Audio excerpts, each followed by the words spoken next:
টাকা বেচতেছেন এটা? এটার নাম কি? আজওয়া। ওইটার এটা রসিদটা নিয়ে আসেন তো, দেখি কত দিয়ে কিনছেন। কিনছেন এটা দেখি একটু। 3 কেজি 2700, মানে কেজি 900 টাকা। আপনি বিক্রি করতেছেন 1170 টাকা। এটা কি ঠিক হয়েছে? কতটুকু বেশি বিক্রি করতেছেন আপনি? কেজিতে কতটুকু বেশি বিক্রি করতেছেন? আমি 1170, বাট ফিক্স প্রাইস। তো ফিক্স না হলে এটা লিখছেন কেন আপনি? ফিক্সড। আপনি ফিক্স না বলতে এটা আবার কোন ধরনের কথা? Serious offence. হ্যাঁ, আপনি এত 900 টাকার জিনিস বিক্রি করতেছেন আপনি 1170 টাকা। আবার বলতেছেন যে ফিক্স না। যে টাকা দিয়ে কিনে আনছেন আপনি, এর চাইতে অধিক দামে আপনি বিক্রি করতেছেন, যে কারণে এটা আপনার একটা অপরাধ। এই অপরাধের কারণে আপনাকে স্যার ইচ্ছা করলে 1 বছরের কারাদণ্ড দিতে পারে, অনধিক 50,000 টাকা জরিমানা করতে পারে, অথবা উভয় দণ্ড করতে পারে। এবং এই অপরাধের কারণে আপনাকে আমি 10,000 টাকা অর্থদণ্ড, অনাদায়ে 15 দিনের বিনাশ্রম কারাদণ্ড। আর কিউবিস্ট কিন্তু মানে প্রচুর চলে এবং নাম করা মোটামুটি। আপনি পয়সা রয়েছেন, এখন আমি না বলতেছেন, আপনার হাতে গ্লাভস নাই, মাথায় ক্যাপ নাই, এই যে বিক্রি করতেছেন, মূল্য তালিকা কই? কোনটা কিভাবে বিক্রি করতেছেন? জিলাপি কত কেজি বেচেন? 280। হ্যাঁ, তো কই কোথায় সেটা কই? লাইফে তো দিবেন, এই জায়গায় রেট লেখা থাকবে না, 280 লেখা থাকবে না। এটাতে বিএসটি অনুমোদন নাই। এখন আপনি এটা কি একুরেট আছে কিনা বুঝুন, এটা বুঝবো কিভাবে আমরা? দুইটা অপরাধ আছে স্যার। এটা একটা হইছে বিএসটি এর অনুমোদন নাই পাল্লাতে, আর ঢাকে নাই। আর একটা হইছে ওই যে রেট লিখছে না, মূল্য তালিকা প্রদর্শন করে নাই। এটা হইছে অবহেলা এবং ইত্যাদি দ্বারা সেবা গ্রহীতার অর্থ, স্বাস্থ্য, জীবনহানি ইত্যাদি ঘটানো। ওইটার 3 বছরের কারাদণ্ড, অনধিক 2 লাখ টাকা।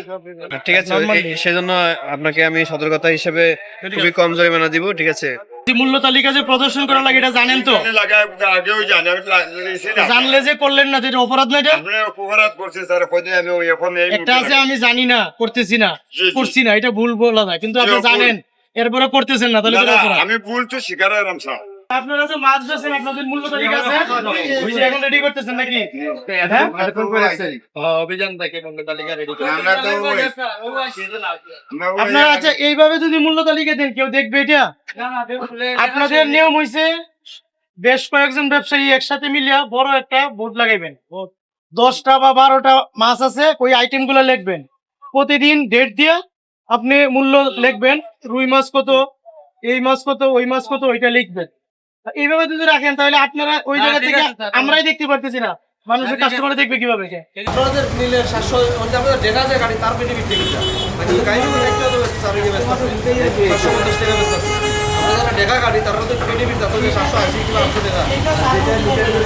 এটা ছাগলের ভিতরে একটা মাত্রা দিয়ে স্যার আপনারা এইটা শুনেন, এইটা আপনাদের যে সভাপতি সেক্রেটারি, এটা এটা লেটারে যে আমরা একবার কথাই ছিল না। আমার কথা শুনে তারা সহ সিটি কর্পোরেশনের উদ্যোগী কর্মকর্তারা বলছে এটা ফিক্স করি। আপনারা কইছেন না যদি আপনারা বলতে হয় তাহলে আপনাদের বিপদে সাথে বলছে আপনি দোকানদার একা করে স্যার আমরা আপনাদের সাথে কথা বলতে গেছি আমরা আপনাদের দেখেন আপনাদের চেষ্টা করবেন আপনারা দোকানদার যে উপকার আছে কি করে আর আমরা মানে এরা এরা গিয়া পণ্ডিত বলে দামিয়ে করেন এটা আমরা একটা দিকেই না স্যার এটা আপনাদের সভাপতি সেক্রেটারি এটা কেন অবস্থা ঠিক আছে মেন সিন্ডিকেট করে এরা আমরা মোবাইল কোর্টে দেখলাম যে খেজুরের দাম ওনারা যে দামে কিনছে তার থেকে প্রায় 40% 50% বেশি দামে বিক্রি করছে। সেজন্য আমরা একটা দোকানকে 10,000 টাকা অর্থদণ্ড দিয়েছি, আর আরেকটা দোকানে মূল্য তালিকা প্রদর্শন না করে বিক্রি করছিল, সেই জন্য তাকে 1,000 টাকা জরিমানা করা হয়েছে। ওটা ম্যাজিস্ট্রেটের এখতিয়ার। উনি পরিবেশ পরিস্থিতি, ব্যবসায়ীর আর্থিক অবস্থা, দোকান ছোট বড় ওই বেসিসে উনি ইয়ে করবেন।